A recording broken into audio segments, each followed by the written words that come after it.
Imagine a rugby match where the stakes are high, tempers flare, and one moment of madness changes everything. A player lashes out, and the consequences are brutal. Not just a red card, but months, even years, banned from the game they love.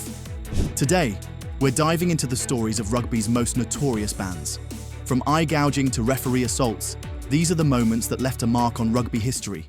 In 2009, Stade Francais faced Ulster in a heated Heineken Cup match at Ravenhill. The game was intense, but one moment stood out for all the wrong reasons. French scrum half Julian Dupuy, a player known for his quick thinking and sharp passes, made a shocking move. During a ruck, he made contact with the eye area of Ulster's Stephen Ferris. It wasn't a punch or a tackle, it was deliberate, and the rugby world gasped. The officials reviewed the footage, and the verdict was harsh. A 24-week ban for eye gouging, one of rugby's most serious offences. Dupuy appealed, arguing the contact wasn't as severe as claimed, and the ban was reduced to 23 weeks. Still, he missed the entire Six Nations tournament, a massive blow for both him and France. The incident sparked debates about player safety and the need for stricter penalties. Eye gouging isn't just dangerous, it's a betrayal of rugby's code of respect. Dupuy returned to the game, but his reputation carried the scar of that moment. Neil Back, a Rugby World Cup winner with England in 2003, was no stranger to controversy. But in 1996, he crossed a line that stunned the rugby community. Playing for Leicester Tigers in the Pilkington Cup final against Bath, Back's team lost a hard-fought match. As the final whistle blew, emotions ran high. In a moment of frustration, Back pushed referee Steve Lander to the ground.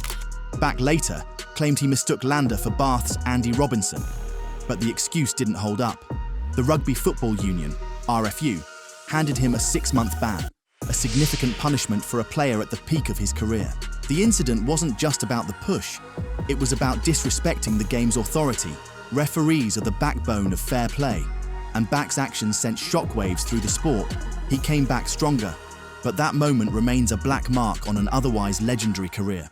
Percy Montgomery, South Africa's Springbok centurion and 2007 World Cup winner, was known for his silky skills and clutch kicking. But in 2003, while playing for Newport in the Welsh Premiership, he made a costly mistake. Frustrated during a match, Montgomery pushed a touch judge to the ground after a disputed call. The rugby world was stunned. A player of his caliber attacking an official? Unthinkable. The Welsh Rugby Union Disciplinary Committee didn't hold back. They slapped Montgomery with a 2-year ban, though 18 months were suspended, meaning he served 6 months. That ban forced him to miss the Springboks' 2003 World Cup campaign, a massive setback for both player and team. Montgomery's actions highlighted the fine line between passion and recklessness. He later returned to cement his legacy, but the incident served as a reminder that even the best can fall. In 2012, the LV Cup final between Northampton Saints and Leicester Tigers was a brutal affair. Northampton flanker Callum Clark, a rising star with one England cap, took things too far. In a ruck, he hyperextended the arm of Leicester's hooker Rob Hawkins, causing a fractured elbow. The footage is hard to watch. Hawkins' agony was clear, and the rugby community was outraged. Clark faced the consequences head-on, pleading guilty to the offence. Initially, he was hit with a 64-week ban, one of the longest in recent memory. However, his guilty plea halved it to 32 weeks. Still, that's over 7 months sidelined, a career-defining punishment.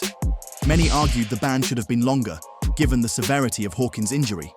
Clark's career continued, but the incident remains a cautionary tale about the consequences of dangerous play.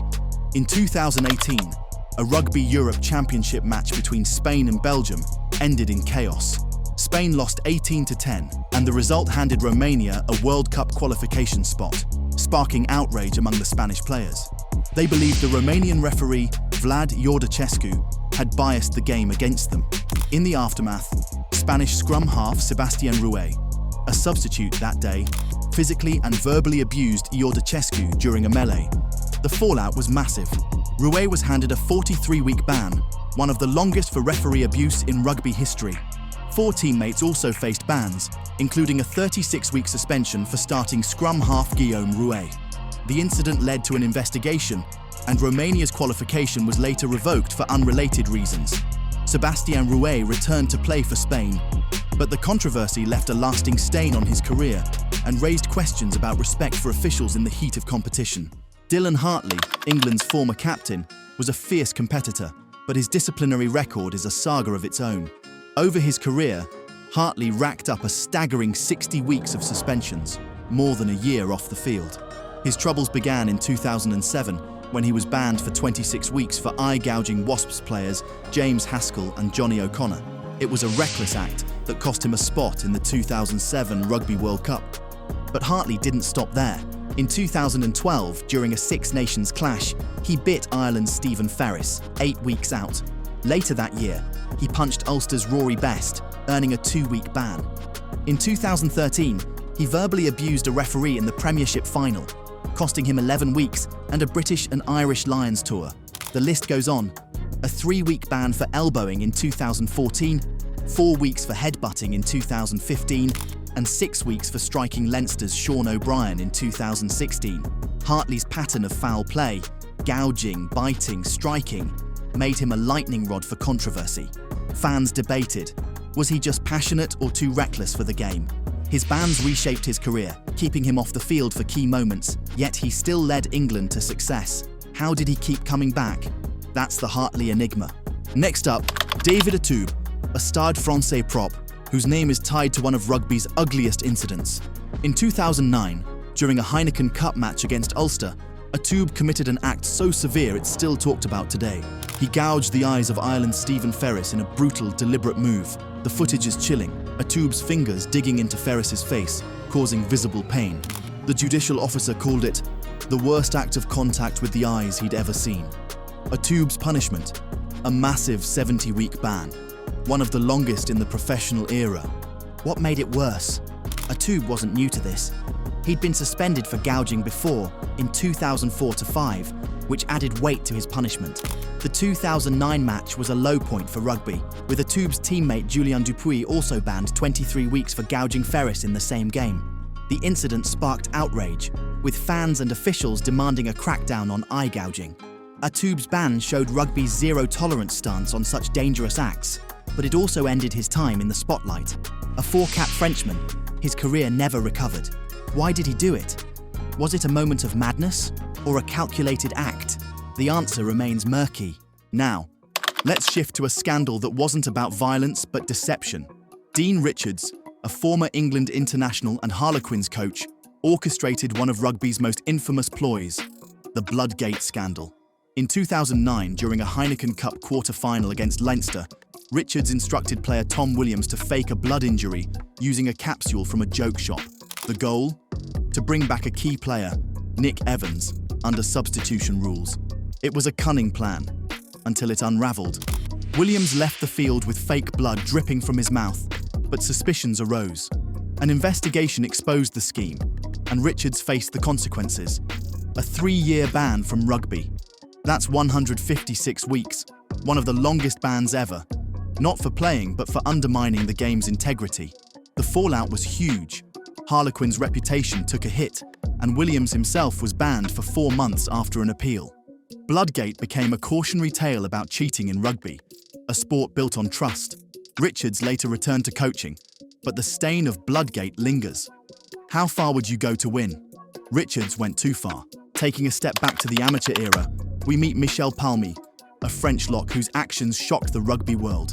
The incident occurred in 1978 during a club match, where Palmi punched an opponent so hard it left them with a fractured jaw. At the time, rugby was still transitioning away from its more violent past, and Palmi's punishment was seen as a landmark decision. Initially, Palmi was handed a lifetime ban, later reduced to 2 years, which was one of the longest suspensions in the sport's history, setting a precedent for how seriously authorities would treat dangerous play. Palmi's case is murky because of the era's limited evidence. Some say he was a scapegoat for a French team known for physicality. Others argue his act was unforgivable. Palmi eventually returned to rugby and later stood as an official for the French Rugby Federation, but the length and severity of the ban remain legendary. Finally, we come to Trevor Brennan, a fiery Irish lock playing for Toulouse. In 2007, during a Heineken Cup match against Ulster, Brennan did the unthinkable. He jumped into the crowd and struck a fan. The fan had reportedly been taunting him, but Brennan's reaction was unprecedented. Rugby players are trained to keep their cool. But Brennan snapped, crossing a line no one saw coming. The consequences were severe. A lifetime ban, later reduced to 5 years. At 13 caps for Ireland, Brennan's career was effectively over. The incident sparked debates about player-fan interactions and the pressures of professional rugby. Was Brennan provoked beyond reason, or did he lose control? Fans still argue over it. His ban, one of the longest in rugby, marked a dramatic end to a career defined by intensity. These 10 players pushed rugby's limits, and their bans reshaped their legacies. If you were shocked by these stories, drop a comment with the ban you think was harshest or too lenient. And if you want more rugby drama, check out our other videos for scandals that changed the game forever.